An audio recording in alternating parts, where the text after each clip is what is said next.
Om Swastiastu.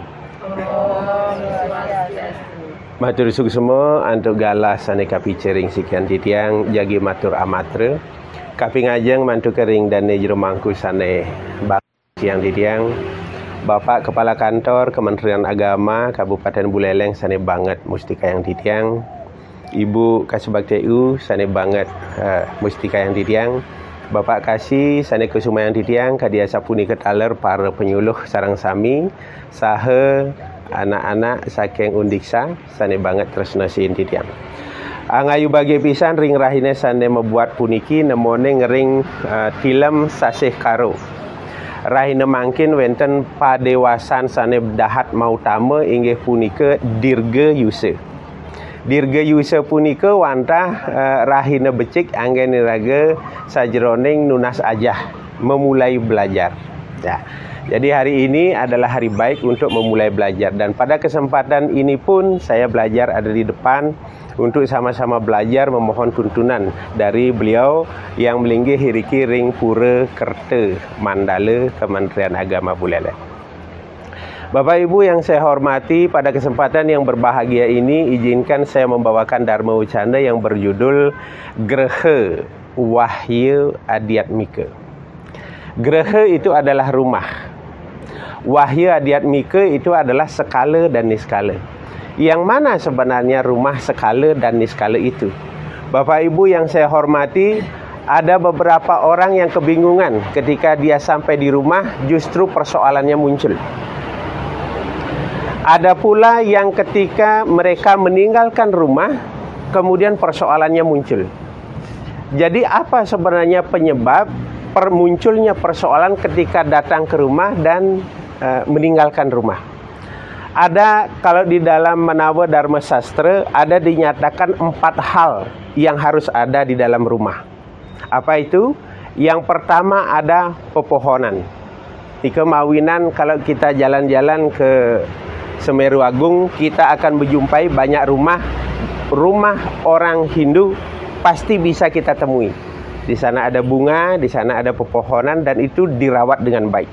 Jadi satu di dalam Manawa Dharma Sastra Adhyaya 3 Sloka 21 kalau tidak salah itu ada 4 hal. Yang pertama adalah pepohonan.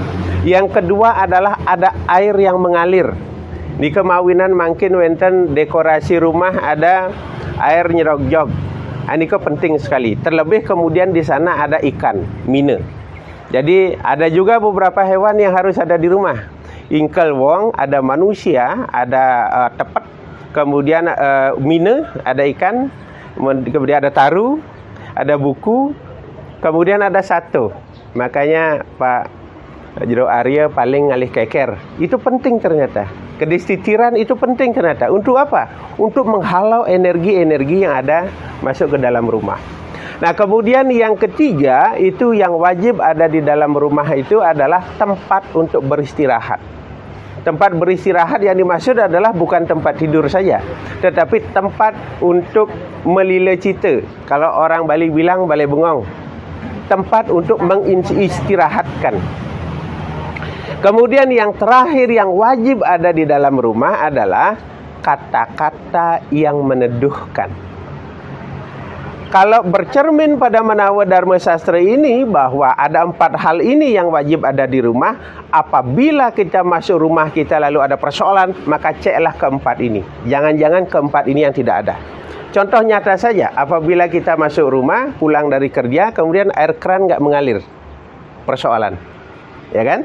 Kemudian apa yang terjadi ketika misalnya ada angin puting beliung, pepohonan kita berantakan di rumah, pasti persoalan. Jadi keempat hal menurut Manawa Dharma Sastra ini wajib untuk kita pelihara agar supaya rumah bisa menjadi surga bagi kita. Nah, ada kemudian edagium bahwa surga dan neraka dalam rumah itu ada di alam sana. Pangman swargan, pangman neraka. Padahal tidak, Bapak Ibu sekalian. Surga dan neraka itu di kehidupan kita ini. Apabila kita bangun tidur mendapatkan air minum, air hangat, lalu kemudian udara yang segar, maka kita sudah memperoleh surga. Kenapa? Karena dengan air hangat minum, kemudian kita bisa buang sampah depan dan ke belakang. surga sudah. Bayangkan kalau tidak ada air minum, maka neraka sudah kita dapatkan, sakit perut dan sebagainya. Artinya surga dan neraka bukan menjadi tujuan untuk kita peroleh nanti, tapi surga dan neraka untuk kita ciptakan di kehidupan ini. Lalu kemudian di alam sana apa? Tidak lagi ada surga dan neraka, karena di sana sudah kewaliya pada. Di sana sudah mencapai penyatuan. Maka kemudian Brahman dan Atman diharapkan menyatu. Maka doa kita adalah Amor ing acintye. Jadi tidak ada lagi semoga ada di samping beliau, di sisi beliau. Nah, kenapa? Karena konsep ketuhanan kita, moksa atau pembebasan itu ada di kemudian. Bahwa kita mencapai moksa atau tidak bukan urusan kita sekarang, tetapi ciptakanlah surga dan neraka itu dalam diri, nikmati nerakanya, nikmati juga surganya. Ciptakan surganya, lalu kemudian upayakan merubah nerakanya.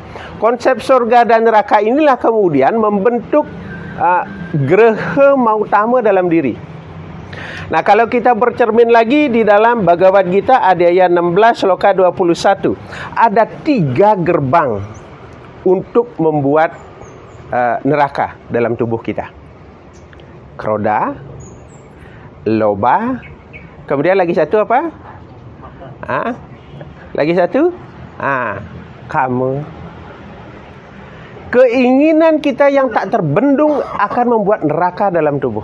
Maka kemudian ada orang ekonomi bilang, upayakan untuk tidak memenuhi keinginan, tetapi selalulah berharap memenuhi kebutuhan. Ketika kebutuhan kita selesai, maka kita akan selesai. Tetapi kalau keinginan kita terpenuhi satu, akan minta lagi satu, minta lagi. Maka kemudian penyebab neraka yang pertama di dalam Adhyaya 16 sloka 21 Bhagavad Gita adalah keinginan atau kama. Yang kedua yang menyebabkan neraka itu adalah loba. Loba itu keinginan untuk selalu dapat lebih. Kalau itu adalah dalam tugas, ya. Tetapi kalau itu keinginan yang terus kita kejar, maka ini akan menjadi petaka bagi kita. Dan terakhir, pembuat neraka yang terakhir itu adalah kroda. Ada penelitian di Jepang yang menyatakan bahwa apabila ada orang marah dalam 5 menit, maka kemudian ada miliaran sel yang mati dalam tubuhnya. Artinya kurangi marah. Boleh marah kalau kepepet saja, gitu ya. Kalau kepepet saja. Karena marah itu bisa juga berakibat buruk, membakar sel. Ada juga marah itu bermanfaat baik. Jadi kalau kemudian misalnya Pak Ji Teguh ada maling datang ke rumah, itu harus marah itu.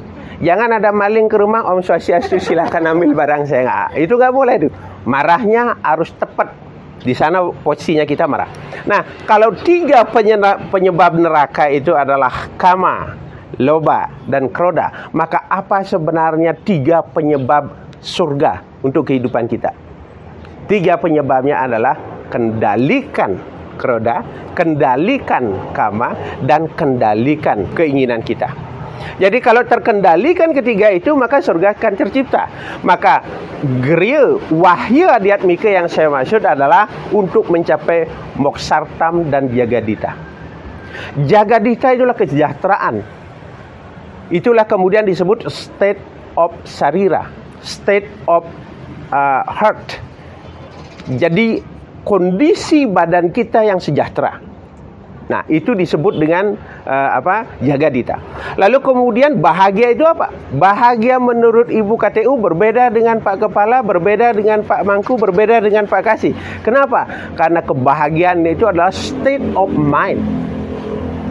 Lingkungan pikiran kita yang menyatakan kebahagiaan. Kalaupun kita ada dalam penderitaan, lalu kemudian kita itu selalu berucap syukur dan menyatakan hidup inilah kebahagiaan, maka the miracle of mind, maka semua keajaiban pikiran kita akan muncul. Umat Sadarma yang berbahagia, kalau ini kita bahas 1 semester, maka mohon maaf karena waktu. Tiang ingin menyampaikan bahwa badan ini adalah stana Tuhan. Atharva Weda menyatakan demikian. Sariram Brahman prawisat sarire adhi prajapati. Wahai umat manusia, di dalam badanmu ini aku menjadi raja. Maksudnya Tuhan menjadi raja. Dan Tuhan menjadi raja dalam tubuh. Jadi jagalah badan ini dengan baik. Dharmarta kama moksanam sariram sadanam. Itu pesan dari Manusmriti Manawa Dharma Sastra. Jagalah badanmu untuk menjalankan dharma, untuk memenuhi kebutuhan dan mencapai pembebasan. Apabila badan dipelihara, maka rumah akan menjadi kebaikan bagi kita, alam ini akan menjadi kebaikan bagi kita. Belancaran ke Taman Ayun dan lali numasanganan menawi wenten arsering kayun tiang lunas tepuk tangan. Om Santi, Santi, Santi, Om.